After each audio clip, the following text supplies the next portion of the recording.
You listen to the Be Forever Cool podcast. My name is Rex45. We got the real Luis Ortega in the building tonight. We got TJ from Two Wheels and Coffee. What's going on, fellas? How's it going tonight? How you doing, Rexy? I'm good, man. I'm good. Like I was saying off here, dealing with the rain these last few days, but other than that, not too bad. Can't get out on the motorcycle as much as I would have liked, but you know, can't complain. The worst things in life, I guess. How things with you, TJ? Everything's going good. It's the weather's dying down up here. It's getting a little cold up in New England. It's excited for back-to-back MotoGP racing. Unfortunately, I didn't have the best season of my personal club racing, so I missed that series as well. Had a lot of family things going on this past month, so had to attend to those. Yeah, family gets in the way, man. I don't know why. Yeah. We keep being around family. They just get in the way of the things that we want to do, like go race our motorcycles. You tell me it's on my race weekend? Like, what? Yeah. But, it is what it is, man. We some years it was rough. At least it's not an injury or anything like that. It's just scheduling. That's better than rebuilding a bike or rebuilding yourself. Yeah, I mean, unfortunately, I did go to a funeral, and also I have my sister had a newborn, so a lot of that also went down. So, but yeah, a lot happened. Yeah, that's life.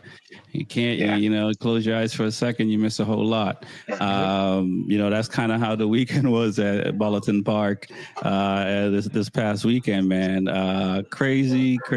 To me, all the races were crazy. There were some penalties, some long lap penalties. Everything was in the mix this past weekend except for the weather. What do you guys thought of the overall weekend in a sense of MotoGP at a new track? I have my thoughts on just seeing all the accidents and stuff like that. What are your thoughts after seeing MotoGP at this track? Start with TJ. I mean, I thought it was cool, like we was talking about, just seeing how everyone would gel. And we saw it. There was a lot of figuring out to do. It was hard for some guys to get it down in a couple different turns. Even Mark, it took him a while to dial it in, but we knew he was gonna get it going. But it was cool to see different manufacturer. KTM get to the top, Pedro Costa. So expected a lot out of him, but unfortunately his expectations, it wasn't, Mark was a little too much. I thought the weekend was good. The fans were more than I expected. They were, it was packed from what I can see. So it was a good turnout. I'm sure that they'll be back next year for that. Okay. How about yourself, Luis? What are your thoughts? What being a new track for everyone was, did it seem like it was the great equalizer? Sometimes we'll see that with weather. What are your thoughts? This is very similar to what happened last week at the Red Bull Ring. This is a similar type track. Point, shoot, slow corner, point, shoot, slow corner. Not a lot of places for clean passing while riding. You have to pass while braking. So you only have like 2 or 3 opportunities. You got to set them up. And we saw that the passing was minimal. And when it was happening, it was either happening very violently. So you were taking somebody out or pushing them wide, or you out braking them into at the end of a straight. I said this about this track a couple of weeks ago when World Superbike was here. It's a nice track. It definitely needs some improvement. It's not wide enough for MotoGP bikes to have a very competitive and exciting race. After a certain point, it becomes very follow the leader, very try to get the right drive out of the last corner, to try to draft the person and pass them on the brakes. And it makes for a good thing when riders have to learn a new track. But it also is a little bit anticlimactic where the track's so narrow that you can't really do a lot of moves without doing what we saw. We saw a lot of people get pushed off into the, runoff areas. We get a lot of people get pushed off wide. A lot of people out breaking themselves into corners to try to make up that last 1 or 2 bike lengths. So all in all, it was good. It's always nice to see MotoGP go to a new track and try a new track. But I'm hoping between now and next year, which I don't think it's going to happen. I don't think they're going to widen this track in 1 year's time, but this track definitely needs to be wider. It needs some different runoff. I mean, I was super scared for Bastianini when he crashed in that left right switchback. Yeah. Because when I first saw that corner during the World Superbike week, and I'm like, if you crash there, you're going to end up there. And if you're in a pack of like 10 or 12 bikes and you're in the front, there's a good chance you're going to take some people out that are making that right-hander, or you're going to get run over. And when I saw him tuck the front end there and I saw him sliding through the dirt, and I was like, oh my God, he's going to go back on track. And he's looking back at the riders. I mean, thank God these guys, the corner is slow enough where the guys could kind of react a little bit, but it's still a super dangerous situation. Those quick little left-right transitions that are short like that. I mean, we see some left-right transitions like that at other tracks. Like Le Mans has that. Turn 2 and 3 at Le Mans are the same kind of like left-right switchback, but there's a little bit more gap and distance between the left and the right. And the runoff area, if you crash, it's kitty litter. So it's going to slow you down. And the chance of you really coming back on track, if you crash, are low. If you try to ride it out, are high. Right. But here, it's such a short little shoot from the right to the left to the right that if you crash on the left, I mean, you can clearly see it's all paved. Nothing's going to slow you down. If anything, if you've crashed, you know that when you hit the ground, it's like you gain 10 miles an hour. You don't lose them, especially if you're on gravel. You start to slide faster than you were riding, it feels like. Oh, yeah. No, I got to say, it's one of the luckiest crashes that I've seen because, you mentioned him, but also the bike. Didn't collect anyone Didn't take anybody out. And, I mean, it did mess up a couple guys. Had to run wide, run around, but thank God it didn't take anybody out or cause a bigger crash. Or it could have been ugly. Let's put it that way. No, I do agree with that as well. I mean, I agree with that as well. That was pretty dangerous for Anea crashing there, and it's good to see. Not good to see, but you need examples. So I think there definitely needs to be a change up.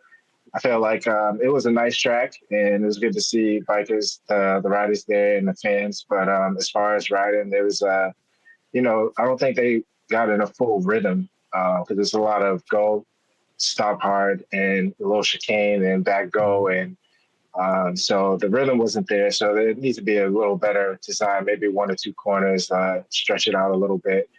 But yeah, I do agree with you with that, Lewis. Yeah, no, it's some change has to happen. I don't know if the riders, I don't know how long the contract is for, how many years, but it's going to be one of those races that, you got to be looking out for each other a little bit more than you normally would. And it's tricky when, every rider is fighting for something.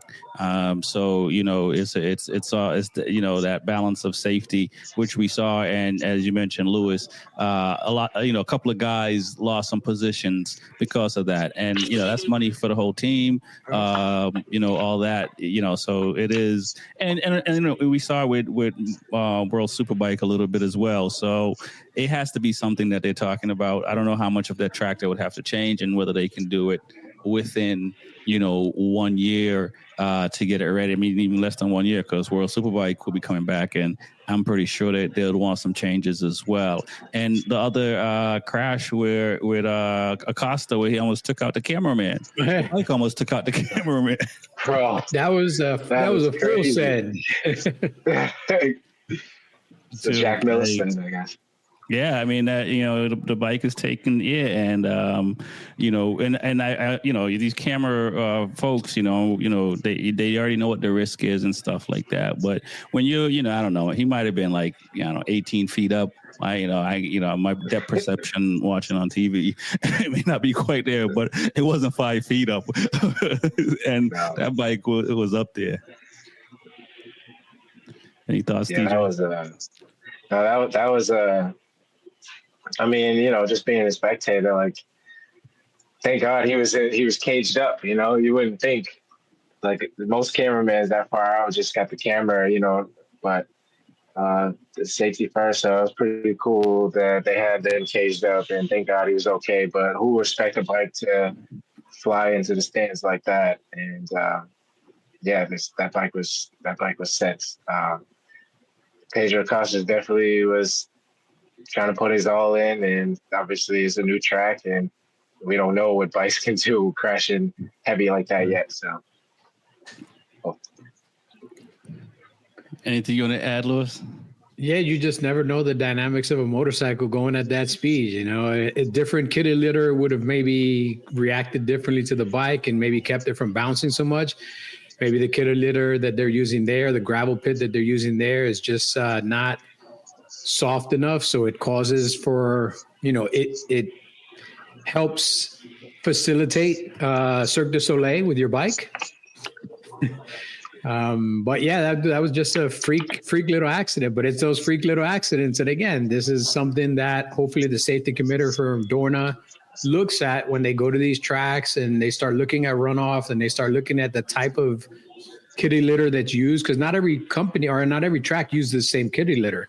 Some use sand, some use a mix of sand and gravel, some use a mix of gravel and stone, and then some use, like, this track looks like it uses that like that 3/4 inch white stone as the gravel trap. And if you've ever crashed in that, it hurts, man. Like that's probably the worst stuff to crash in, because it's painful to crash in when you're bouncing on that, because you don't really slow down that much. You actually start to bounce off of the top of it. It's just a little bit softer than pavement, but it still feels like pavement. And when you start bouncing, every bounce, that's another hit that you're taking, another hit that you're taking. And it also introduces more tumbling, because you're not sliding and dissipating energy. There's more of a chance of you getting caught and starting to tumble. And we saw that this weekend. I mean, Johan Zarco, he looked like a rock skipping across the lake when he hit that same gravel trap. Yeah. Skip. I guarantee you, he woke up this morning, he has black and blues all over his back, all over his arms, all over his legs. So again, safety commissions need to look at stuff like this before they start to approve tracks, because especially at this level, these guys are going even faster, 4 seconds faster than World Superbike. That's what Marquez kind of clocked in at. And World Superbike's already going fast. So you got to take into account all this momentum, all this speed, and keep your riders safe, because at the end of the day, your two products are the bikes and the riders. Correct. And the bikes can't ride themselves, and it'll be a really boring race just watching the riders race themselves on foot. So you got to keep the riders safe, man. It's called the Olympics. Yeah. Let's talk about qualifying.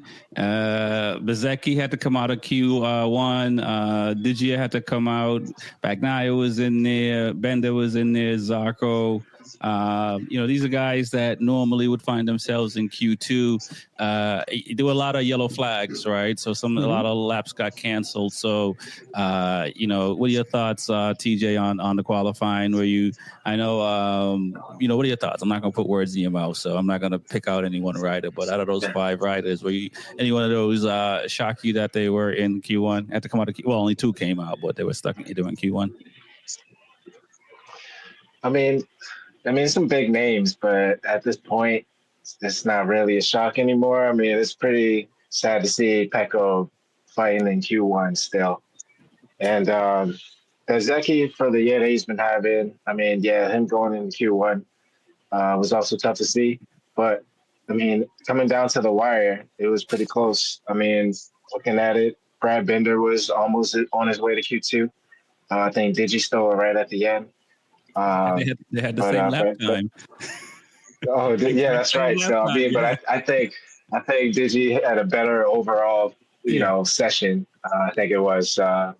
So that was unfortunate for Brad, because I want to see him get in Q2, see what he can do, and get a better starting grid position. But yeah, seeing Zarco and Martin down there, way down there, like 17th for Martin and 18th for Zarco. Yeah. Felt like that Zeki and Digi was definitely worth going to Q2. Okay. Can't feel bad for certain these riders anymore, like Pecco and Jack Miller and, Jorge Martin is working his way back, but can't. You don't have to feel bad for Miller, man. He just got a new contract to not finish the race. Like, how much better of a weekend can you have? You talked all that shit on Friday and all that shit on Saturday that I got another job. You guys don't give me a job. They give him a job, and the next day he can't finish the race. That's Well, I mean, there's a few people that didn't finish the race, Lewis. Come on. Yeah, but not all of them got a new contract the day they didn't finish the race. I think Furman held the gear last year after he signed with Ducati. That was different. I'm sure he was riding for a lot less money in Moto2 than he was going to be riding for MotoGP. At that point, I'm actually saving in my investment by keeping myself out of harm's way. Oh man, it's motorcycle racing. Keep yourself out of harm's way and go back into the trailer. Well, that's what he did last year in Moto2. As soon as he got that contract, he started riding like he was back in the trailer. He's like, yo, let these guys kill each other up front. I already got a job for next year. Yeah. All right. Well, so let's talk about the riders in Q1 and how they got there. But you're right about Miller. He's asked the question, so he has to kind of answer it. But he knows the game now. So, he knows. Yeah, he's been around a long time. I mean, I in Q1, I was happy to see both of the Honda guys get to Q1 and even finish where they did in both races. Q2, you mean? Q2? I mean, Q2, yeah. And even finish where they finished. I mean, Marini had an excellent weekend. And if anything, I would tell Pecco Bagnaia to do a Marini. Like, just take some time off, stop worrying about it, because Marini came back and he looks like a refreshed rider. Like, he looks like he has no pressure on his shoulders. He's just out there riding, trying to get back into the rhythm, and he did really well in both races. He also got a new contract. Yeah, I mean, at least he rewarded them for the new contract without bringing the bike back in a box. I agree with you there. It's tough because, to tell somebody not to say something in the heat of the moment, chances are you might say something you regret. And some of them do.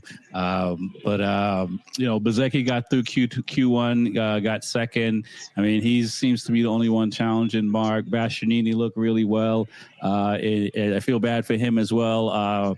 Crashing out and stuff. It's tough. And the first lap. Yeah, Quartararo looked good. Some unusual suspects as far as Pol Espargaro, I guess that's the only one. So the top 12 riders, I mean, they pretty much set the bar, for lack of a better word. What are your thoughts on those guys in Q2, TJ? I mean,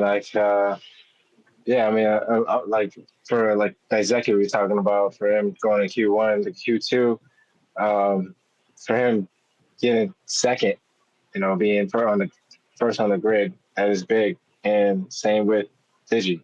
So I don't know how much tires they use between the two or how much they can save, but just to have that pace and to be up front, it was good to see the VR46 guys up there. Sorry, I didn't hear. Yeah, it's especially after the last round, and Fabio and up there. Unfortunately, with his little incident in the sprint, but I thought that it was good, like Lewis said, to see the Hondas in there. I like seeing Joan Mir back in effect after basically 2 years of absence, always crashing. So it's good to see his name back out there. Unfortunately, GP didn't have luck again, but he's doing a lot better. That target came back. Yeah. A little bit. But yeah, the Honda boys definitely did good. It was good to see Luca Marini have a good weekend. To see the factory, finish well. That was good to see. Lewis, is it, like VR46, do you think last round was just an anomaly? Because they look a lot better. They looked a lot better this round. No, they did look a lot better. And this is a weird thing because I thought they would do better the last round because the Ducati's a fast bike. The last round was a similar type track, a lot of point and shoot. And they did well at this round. Morbidelli did a little bit better, but he picked the wrong tire choice on Sunday. And that's why he started to drop back and struggle a little bit. But all in all, they had a really good weekend. They also had the most cringe-worthy moment of the weekend where they sat on both sides of Marc Marquez in the car that takes them from Parc Ferme to the winner's circle. Yeah. And that was the most awkward 3 minutes of TV that I've ever seen in my life. Yeah. I was like, it was cringe, man, because first DG gets in. He doesn't even say hi, congratulations or anything. He literally like, what lap time did you do? Well, okay. And then he starts looking out this window, and Morbidelli sits down and just starts looking at this window. Marquez in the middle, like, I've been in this car a lot of times this year. A lot of times. This is the weirdest fucking time that I've ridden in this car this entire year. Like, they barely spoke to each other after that first exchange. They just yeah, I don't know how much Frankie likes. I don't know how much Frankie likes Marquez. I don't know. I don't think that they between the three of them, like, there's definitely that unwritten tension. Yeah, being on the VR46 team and everything else. Like, I didn't expect them to go in there and, have the normal chit chat. Hey man, how'd you do? How's your tire? How'd this? Nah, just sit down. We'll get there. That was some awkward moments, man. That's funny though. It was funny though. I thought that Morbidelli was actually losing tire in the sprint, but he actually was able to hold it out. And then in the GP, he had another Morbidelli moment, but he saved himself. I don't know if y'all remember that, but when Pedro Costa had it and he pushed him out, and he was supposed to give up the position, and I don't know if it was just the way the corners are where you don't look down at your dash, but it took him like, I think two laps or so to finally realize it. But I was like, thank God you did that, because, yeah, because it double up. Or maybe 15 seconds, because it was getting close to the end of the race at this point. It was like 2-3 laps left, so he saved himself. But it was good to see him, the VR46 guys finish where they did. I completely agree. Let's talk about Honda a little bit. We touched on a little bit earlier in the sprint. They look really good. Marini, he fought. He kept. He was able to keep Aldeguer behind him and stuff like that. So is Honda getting closer, because it's not just Zarco anymore. We're seeing Mir. Even though Mir is having bad luck, he probably would have been where he's at now maybe 3-4 rounds ago. Yeah, I think their setup is getting a lot better. They're definitely making the slow steps. I'm sure that they're taking advantage of the contingencies that they have. I know that we know what they're available, what they have, but I don't know if they really talk about exactly what tracks they go through and testing all the time, because they got access to pretty much everything. But they're definitely making a step in the right direction. To be competitive with Ducati and Aprilia right now and KTM, that's another challenge. Yamaha is also fighting, but Honda's working their way. And it's good to see, they're finishing with 3 to 4 riders instead of 1 or 2. Right. I think Zarco was just giving his all. So he doesn't care. He'll throw the bike away, but it's just to get that data that they really need. And it seems like it's kind of working in a way. Yeah. Lewis Honda is doing well. We had 4 different manufacturers in the top 5 in the main race. So it's not just Honda, KTM, or Aprilia. That from 13 to 6th, I believe Martin did, or 4th. 13 to 4th is pretty impressive for a guy who's had 2 pretty bad rounds coming back. That, and also, if you think about it, only 3 people didn't finish the race. So it's not like 7 people crashed in front of him and he moved up 12 spots. Right. He did pick his way through. But if you look at who he picked his way through, he should have picked his way through. You see where Bastianini or where Bezzecchi is on the same bike. And, he's finishing right up at the front. He's getting podiums. He's, in the sprint, he was not on the podium, but he was still in the top 10. So this is kind of where that bike belongs. And for him to finish fourth behind Bezzecchi was really good. Again, you can start breaking into the numbers, and, Morbidelli had to drop back a space. And when he dropped back a space, he lost a space. But he still did a great job, man. From where he started at the back of the pack through Q2, through Q1, not having a great start and picking his way through on a track that, again, it's a good track for the Aprilia. I can't take anything away from him. Now I hope he can build off of this. I believe Saturday was the day his bike let go. Oh yeah, yeah. Like, so no, I think There was two Aprilias that let go on Saturday, right? on Friday. On Friday. Friday, yeah. That was the first practice. Yeah.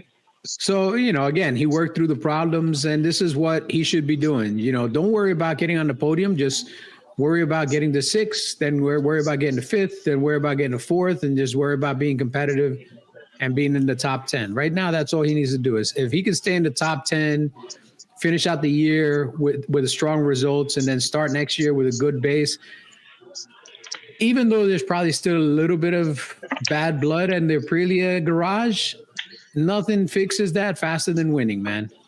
Winning cures everything. Losing, feels like cancer, but winning cures everything. So once he starts finishing, getting good results and everything else, all the past will be the past, and they'll just worry about the moment. So he's good, man. I'm glad to see him healthy again. I never want to see somebody hurt. I'll talk a lot of shit about people for being, difficult to work with and things like that. But I'll never wish ill of somebody when they get hurt, because I don't want to see that happen. I don't want to see somebody lose their livelihood or their career through an injury.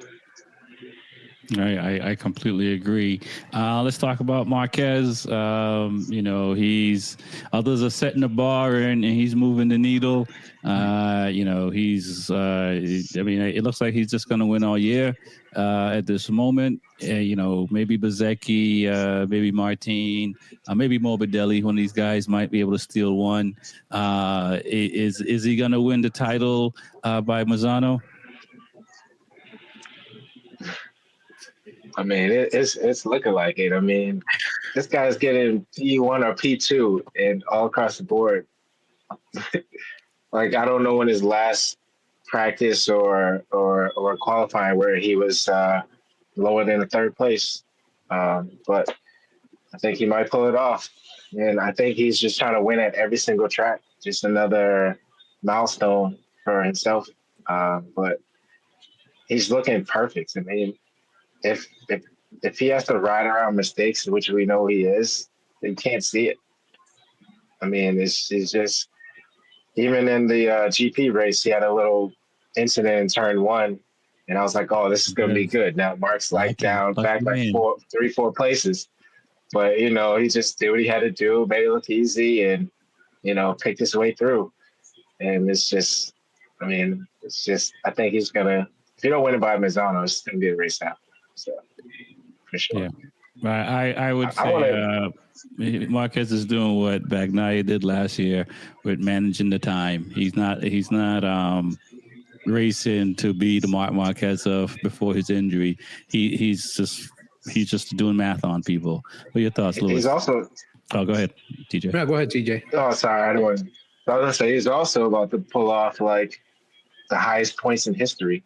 I mean, with the sprint and GP combined, like, who's going to top that? Like, this man's pulling off an incredible season. Yeah, two closest people to him, they ain't scoring points like that to keep up. Nah, I mean, I think I sent the results the other day. He hasn't lost a race or a sprint since May. Yeah. We're about to go into September. 13 sprint races and 10 GPs. We're going into September. My man has not lost a race in Q2 or Q3 of this year. That's ridiculous, Like that's playing the video game on easy mode.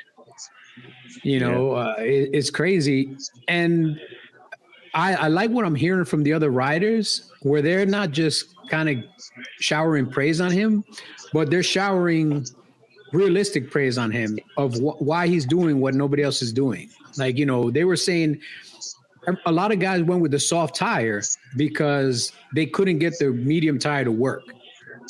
And, Mark went with the medium tire because he knew the tire wouldn't work at the beginning, but he knew he can keep the pace of the people with the soft tire just enough.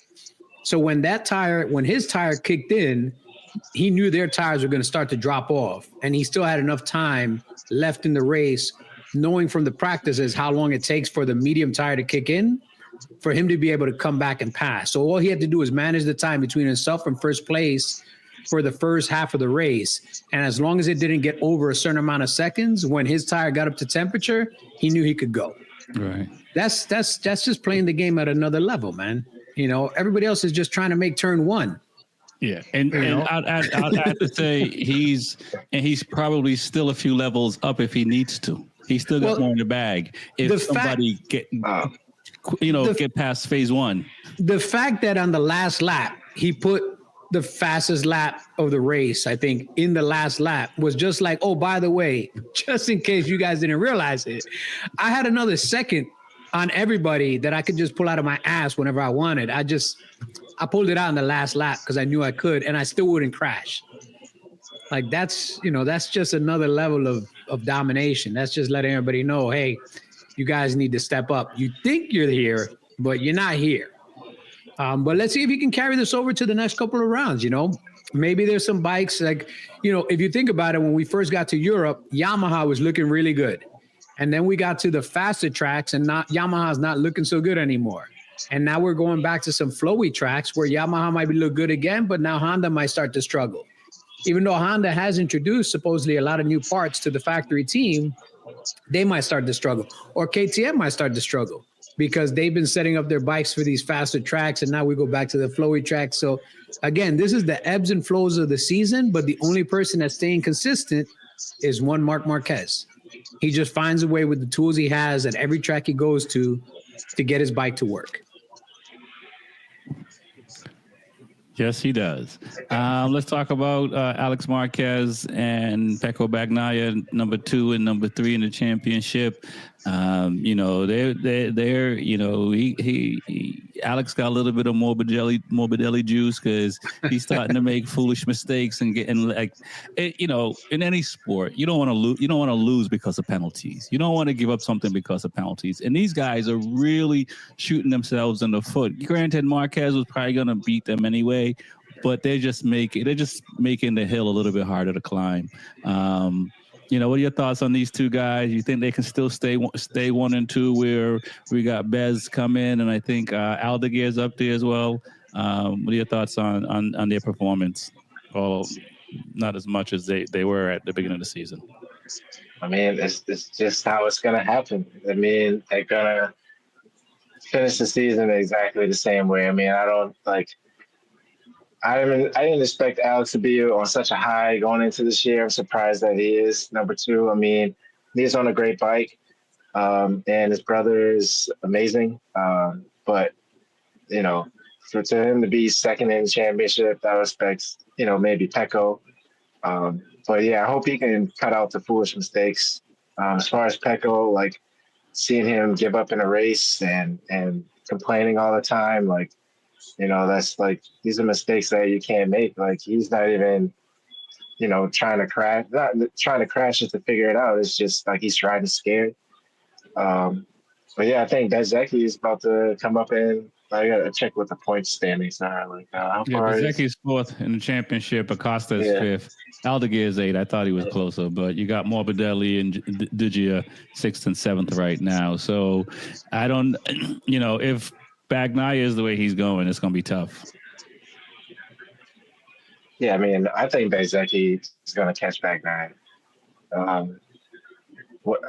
Bagnaia has only been on the podium maybe a handful of times this year. I think Bezzecchi is right up there with him, or even more. Yeah. And the pace he's going, I mean, I'm sure he's going to want to at least finish 3rd in the championship. That'll be really good for Aprilia. Interesting stat, TJ. Bagnaia and Alex won 1 race and 7 podiums each. Yeah, I do see that. Yeah. Just one has been more consistent to the front than the other.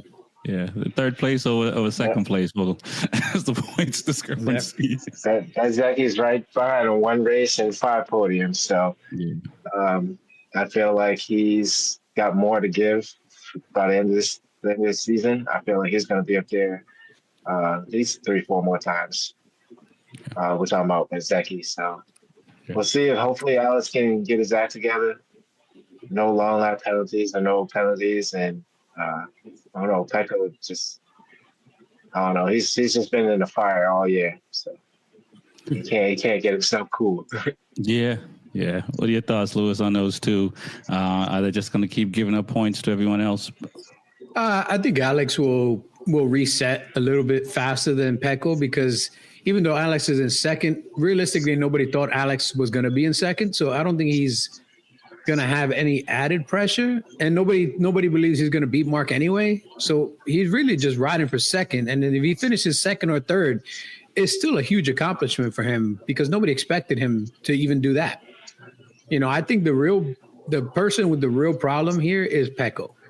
And Pecco just needs to do a hard reset, man. Pecco needs to stop worrying about all the things he worries about and just do a hard reset, man. Right now, for me, it feels like Pecco's in quicksand. And the more you fight against quicksand, the faster you sink. So he just needs to stop trying to fight all these battles that he's fighting in his head or whatever, because he's fighting battles in his head. The bike can do it. Morbidelli is doing it. Alex is doing it. Aldeguer is doing it. Mark is doing. Everybody that has pretty much the same bike is doing it, except for him. And the only difference is he's the only guy that's putting extra pressure on himself, because nobody expects Morbidelli to be where he's at. Nobody expects Digia to be where he's at, Alex to be where he's at, and sure as hell nobody expects Furman Aldeguer to be where he's at.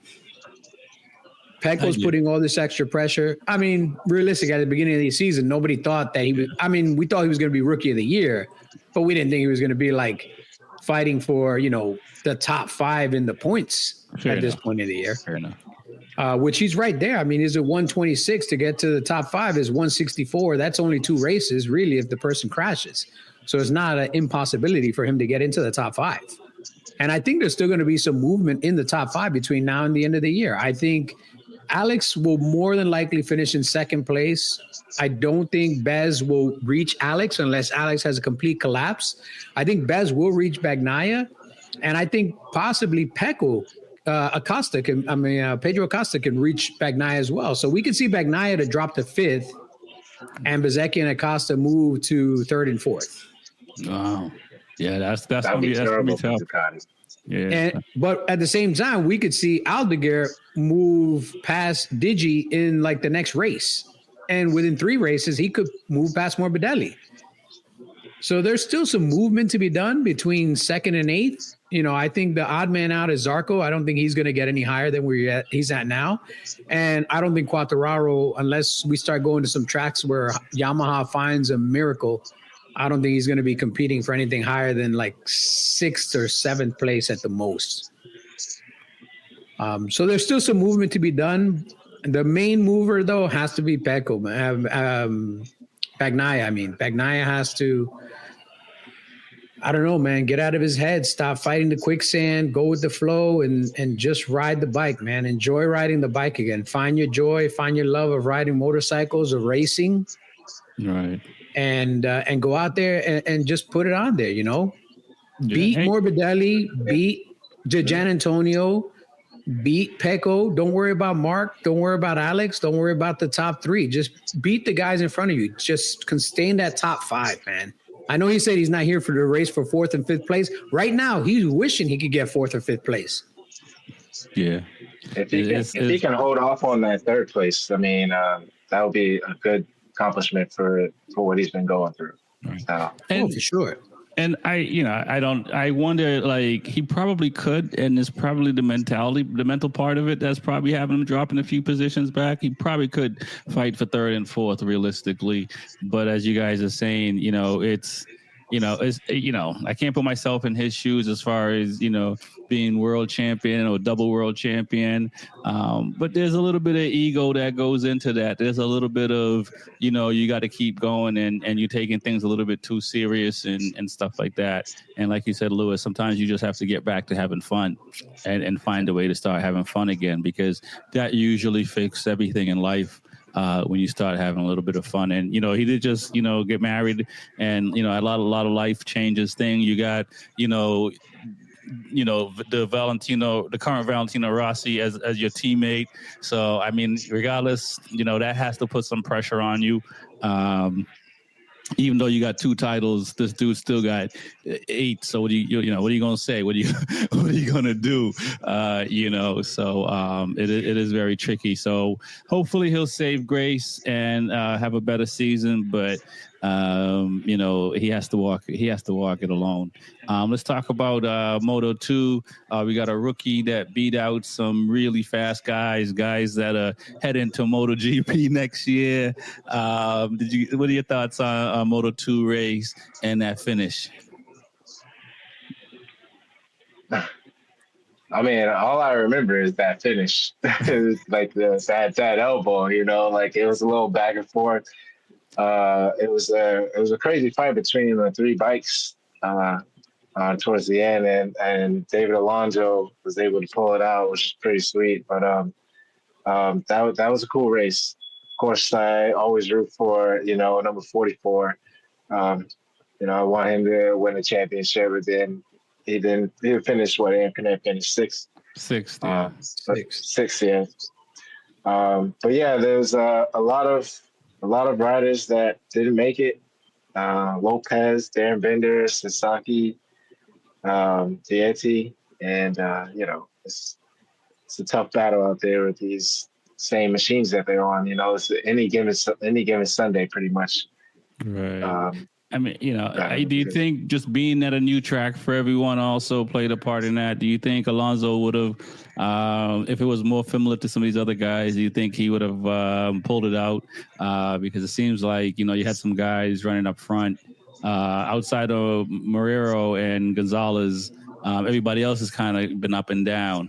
But man, Alonso really, he had that late pace that Bastianini's having, that Aldegir's having, and it was crazy. Yeah, I got to give big props to all my people from Colombia. It's been a while since there's been a Colombian at this level. I mean, last year he showed how good he was in Moto3. When he came to Moto2, I mean, Moto2 is a real meat grinder. There's a lot of different levels of talent there. There's some guys that have been there for a long time that know the bikes.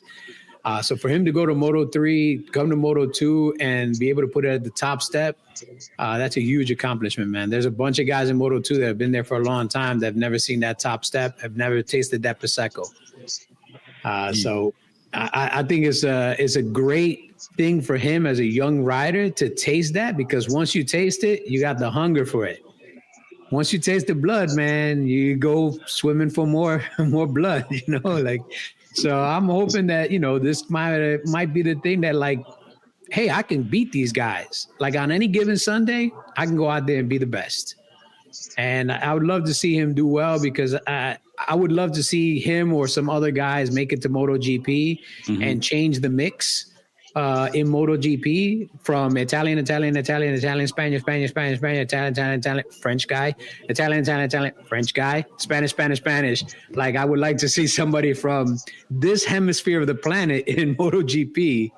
And, he might be the one. He might be the guy that gets the call up in a year or two if he continues to show, this kind of pace, especially late pace, man. Late pace is the hardest pace. It's easy to go fast when your tires are fresh and when your fuel drops off, which is like right after the first half of the race. In that middle part of the race, when the fuel is light and your tires still have some meat. But to go fast at the end, when your fuel is really light and your tires have no meat, that's when the real skill shows up. That's when the bravery, because you got to be brave, man. You got to be able to push a little bit more than anybody else.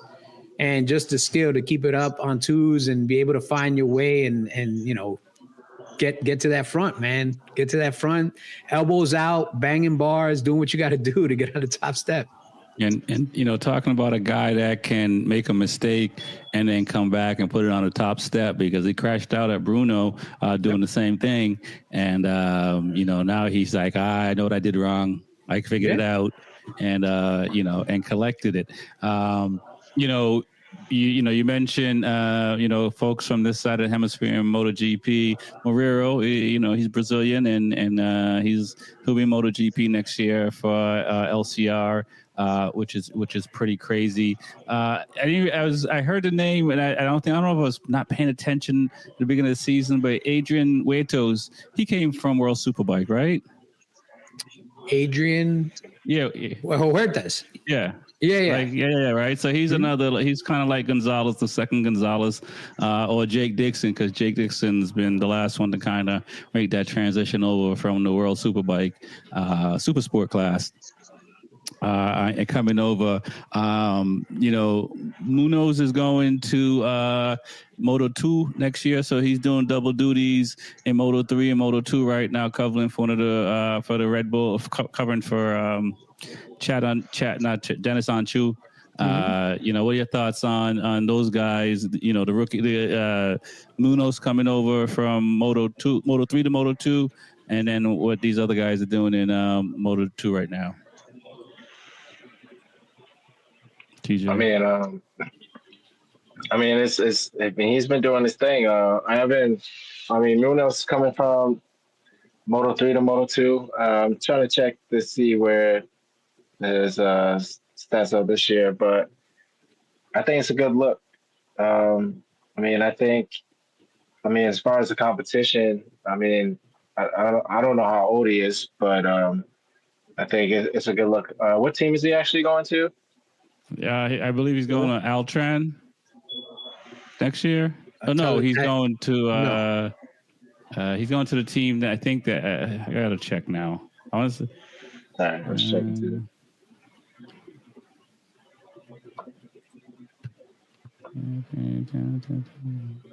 Red Bull. I want to say it's the same team as Canet, but I don't think so. No, I think Canet is moving to VDS, VDS, right? Yeah, and then this guy's moving to the Phonetic Racing. Yeah. So they're just switching teams. So yeah, and then I've always been an Anchu fan as well. I don't think you mentioned Anchu, but I remember when he came up from Moto 3 to Moto 2 as well.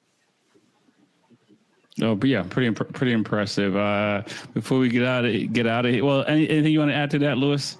No. The last item I think we're going to talk about, we could just go ahead and talk about it. Yeah, let's talk about Jonathan Rea retiring at the end of 2025. I don't know how many rounds are left.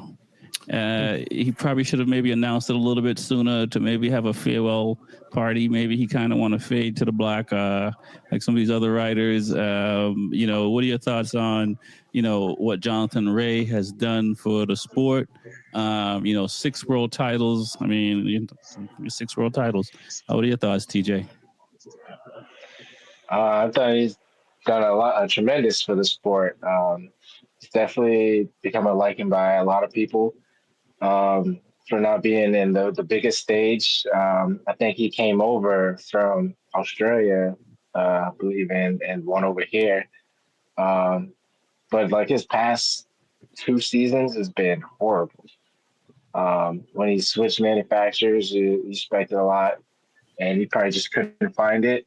And his results have not been there, so it's kind of a sad way to go out. But I think he deserved a much longer farewell instead of like announcing it now. But from my time of watching, I didn't really get to see the best of Jonathan Rea in all the battles, but I'm sure I'm gonna dig in and watch more history on him. But from what I can see, he's definitely an icon. Yeah, it's sad to see him go, but there's one competitor that is undefeated in the history of all the athletics, and that's age and time. You're never going to beat time, man. Father Time is undefeated. He's like 17 trillion and old. Father Time and the internet, the two things you can never defeat. And to be honest with you, I mean, Jonathan Ray, Kawasaki took a big downturn in 2021, and his last championship happened to be with Kawasaki in 2020. And it kind of just showed that, as good as a rider he was, if you don't have a great bike to work with you, you're only as good as the equipment that you're working with. So he struggled with Kawasaki for a few years, and then he thought that he could find a place in Yamaha because he saw that Top Rack had good results in Yamaha, and then when he got to Yamaha, he realized again Top Rack had good results because it's Top Rack, not because it's Yamaha. Johnny, he did get hurt too. You don't think that played? No, and he's had a couple of injuries. Yeah, for sure. He was out for a grip when he got hurt at the beginning with Yamaha. Mm-hmm. I think that played any part in it. And also, for those that know, and I think you had mentioned this to us first on the show, he did race in MotoGP in 2012 twice. He had 2 races and finished top 10 in both races on a Honda. Yeah, 17 points. Yep. I think he was finished 6th and 8th or 7th and 9th, something like that. But he did have 2 top 10 finishes, filling in for, I think it was Casey Stoner. Okay. Yep. So he did get the opportunity to race in MotoGP, and he did very well. But in a time when MotoGP bikes aren't the rolling technological marvels that they are now and have 17,000 buttons, they had a lot less buttons. They had a lot of throttle and brake. Right. And, that he could definitely do. He could throttle and brake. It's going to be sad to see him go, but I think he probably should have thought this out last year and just announced that this was his last year and kind of did a long farewell tour. There's only 4 rounds left. So he's going to have 4 rounds to kind of, say his goodbyes and everything else. And, to try to have World Superbike put together a nice little farewell package for him for his last race.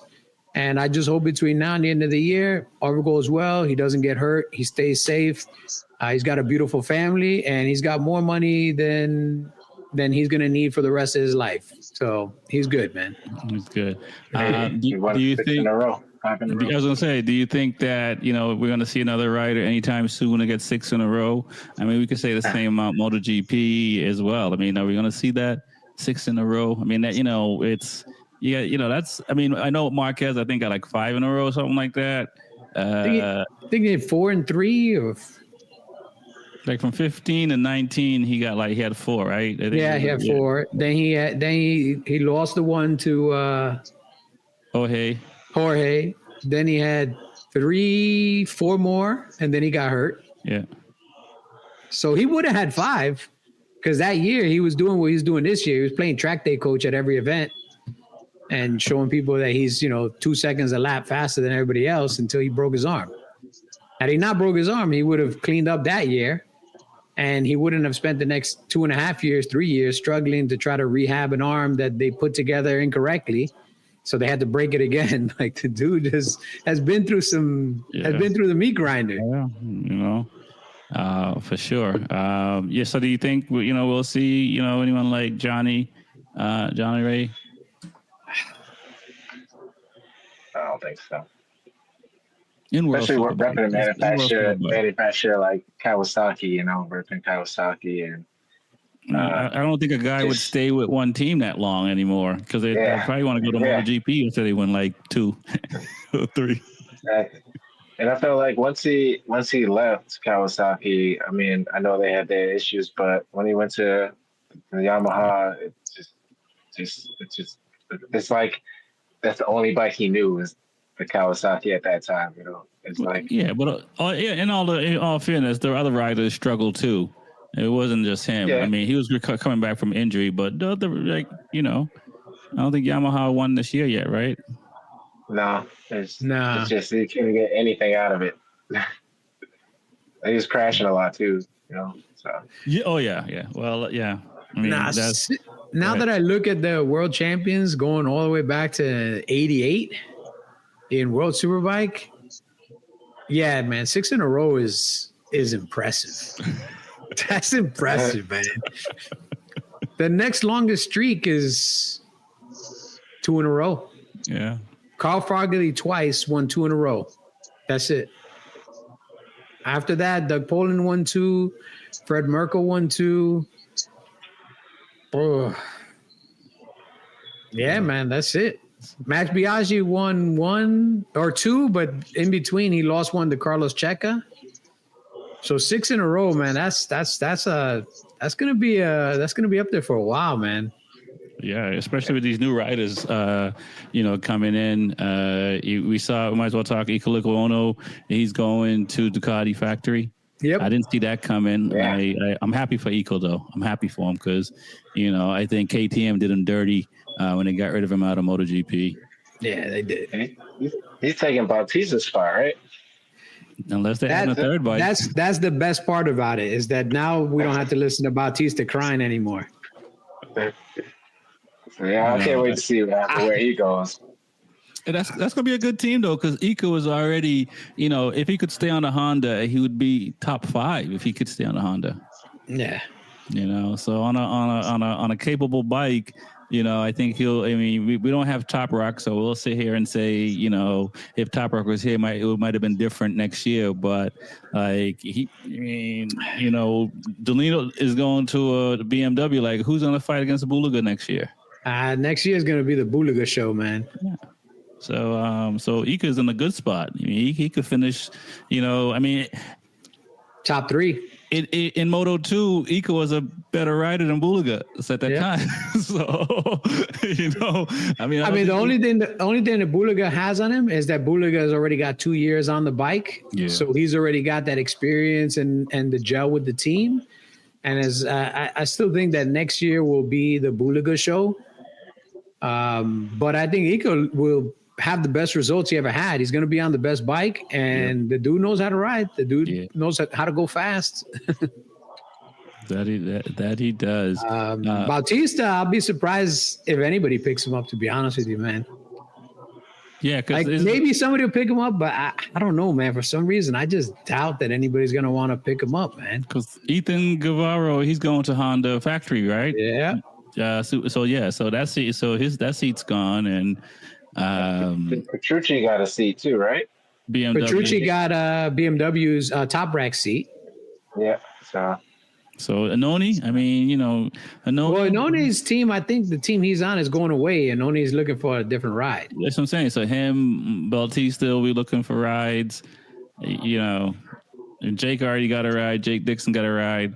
So I don't know, man. I don't think I'd keep Ganone is a good rider. He's going to give you a top 10, but I don't think he's ever going to give you a championship. I think his championship days are behind him, not in front of him.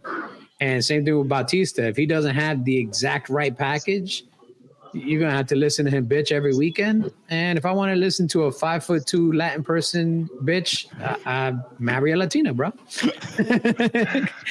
Yeah. And the teams are just going to go younger riders at this point. It's tough for a team to sit here and say, I'm going to get a guy for 1 or 2 years that's in their 30s when they're young guys in their 20s that will kind of give them the same result. Also, a guy that's going to be asking for top dollar because, hey, I'm a former this, I'm a former that, you're a former a lot of things. Right now, you a present loser without a job. So I'm not going to pay you former championship rate for a guy that is not currently a championship. And that's the problem, man. A lot of these guys will come into these contracts with their ego trying to, write bills that they, nobody wants to cash for them anymore. If we see Bautista on a bike, man, I doubt it'll be a factory bike. Yeah. It's going to have to be a satellite bike. His only Ray's seat is the only seat, right? Ray. That'll be the only seat that he can get factory on. And you're not going to give that to Remy? I'd rather give it to Remy. Yeah. Rather give it to Remy. I'd rather give it to, I can name 6 other young guys that I'd rather give that bike to than Bautista, man. Yeah. Because that bike requires a certain kind of rider to make it go fast. When you have to compete against the Ducati and you have to compete against the Aprilia and you're down on horsepower, the Yamaha requires a certain kind of rider that can really squeeze it out. And Bautista's not that rider, man. Bautista needs a fast bike to go fast. Yamaha is not a fast bike. What about the times when Bautista was winning the championship? I mean, was it because him being light and no weight added, and like? Well, if you think about, so when he first went to Ducati, that very first season, I think they won the first 6 or 7 or 8 races in a row. Mm-hmm. And because of that, there's a rule that kicks in that reduces your RPMs by like 500 RPM or something like that at the top end to try to keep you from running away with it. And once they reduced the RPM, all of a sudden Bautista became the crash truck's #1 customer. He couldn't keep the bike with the rubber side down to save his life. And after that year, he didn't even last that year. After that year, he left and went to Honda. Yeah, he went to Honda, and then Redden came. And Redden came to Ducati. Did 2 years with Ducati. And Honda couldn't, and Bautista couldn't do anything with that Honda. Because now you're on a bike that is even slower, doesn't have the power, can't make up for blah, blah, blah. Then he went back to Ducati, and he won his championship. Ships, back to back. And then all of a sudden, they were like, you know, a lot of these riders were complaining, especially the bigger riders, like, hey, you know what? I don't play basketball because I wasn't born 6'7". I'm not going to go play basketball and be like, yo, everybody here needs to play on their knees to make it equal for me. I know the sport I went into, it's a sport for 6'2" guys. I'm not that guy. I could be the Spud Webb of the team, but I'm not going to be the Dominique Wilkins of the team. I wasn't born that way. It just happens to be that some motorcycle racers are these tiny little horse jockeys.